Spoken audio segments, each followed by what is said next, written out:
నాన్యా గతి కృష్ణ పదారవిందాత్ న సందృశే బ్రహ్మ శివాది వందితాత్ భక్త్యోచ్చయాపాత్య సుచింత్య విగ్రహాత్ అచింత్య శక్త్యే అవిచింత్య శాసనాత్.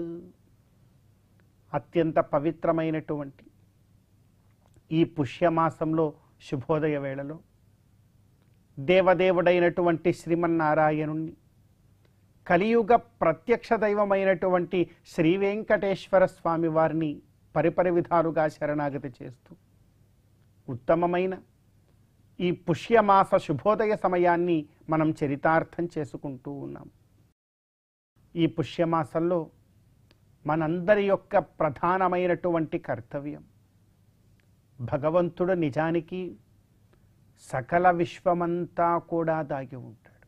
భగవంతుడు లేనటువంటి అణుమాత్రమైనటువంటి ప్రాంతం కూడా ఈ సకల విశ్వములో అఖిలాండ కోటి బ్రహ్మాండాలలో ఎక్కడా కూడా ఉండదు.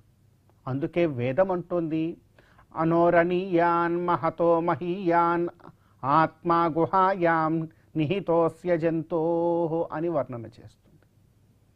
మరి అటువంటి స్థితిలో మన కోసం భగవంతుడు తన యొక్క సర్వవ్యాపకత్వాన్ని కూడా, ఆ తత్వాన్ని అలానే ఉంచుకుంటూ మన మానవ నేత్రాలకు కనిపించడానికి ఒక అర్చావతార రూపంలో వచ్చాడు.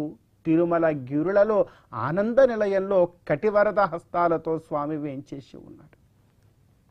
ఆ విగ్రహాన్ని, ఆ స్వామివారి యొక్క దివ్య స్వరూపాన్ని, ఆ సగుణ రూపాన్ని ఒక్కసారైనా కూడా ఈ జన్మలో చక్కగా దర్శించుకోగలిగేటువంటి భాగ్యం కలుగుతోంది అంటే అదే గొప్ప అదృష్టం. అందుకే అంటూ ఉన్నారు, నాన్యా గతి విష్ణు పదారవిందాత్. అటువంటి అర్చావతార రూపంలో వచ్చినటువంటి ఆ గోవిందుడి యొక్క దివ్య పదారవిందం కన్నా కూడా గొప్పదైనటువంటి గతి మనలాంటి సామాన్య మానవాడికి మరి ఇంకొకటి ఏది కూడా ఈ లోకంలో దొరకదు అంటున్నారు పెద్దలు.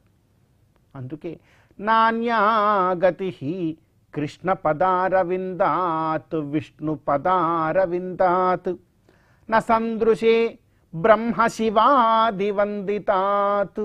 ఆ పదము ఎలాంటిదో తెలుసా అంటే, ఈ లోకాన్నంతటినీ కూడా సృష్టించినటువంటి బ్రహ్మదేవుడు కానీ, ఈ రోజున ఇప్పుడు ఈ క్షణము కూడా ప్రతి క్షణం మన జీవితములో జరిగేటువంటి ప్రతి ఒక్క సంఘటనకు కూడా కారకులవుతున్నటువంటి ఆదిత్యాది నవగ్రహాలు కానీ, ఇంద్రాది అష్ట దిక్పాలకులు కానీ, సూర్యుడు కానీ, చంద్రుడు కానీ, ప్రతి ఒక్కరూ కూడా ఏ దివ్య పదారవిందాన్ని ఒక్కసారైనా సేవించుకోవాలి అని చెప్పి పరితపించిపోతూ ఉంటారో అటువంటి గొప్ప పదారవిందం ఆ తిరుమలేశుడు యొక్క గోవిందుడి యొక్క దివ్య పదారవిందం.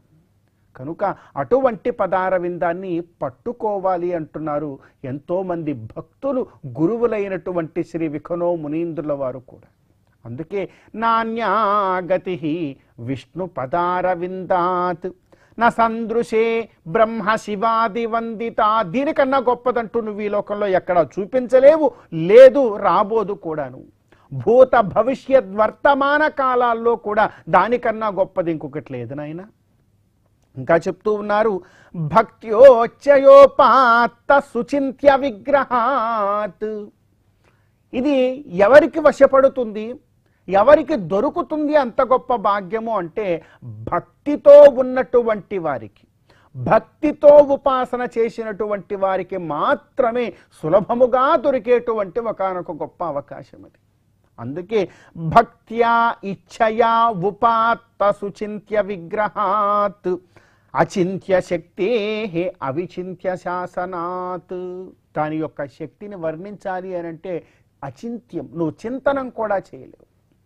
స్వామివారి యొక్క దివ్య పాద పద్మముల చెంత ఉండేటువంటి ఆ కైంకర్యంలో ఉండేటువంటి ఆనందాన్ని వర్ణించమని ఒక అర్చక స్వామిని మీరు అడగండి, ఆయన మాటలలో వర్ణన చెయ్యలేడు. చెయ్యలేనటువంటి ఒకానొక గొప్ప ఆనందాన్ని అతను అనుభవిస్తాడు.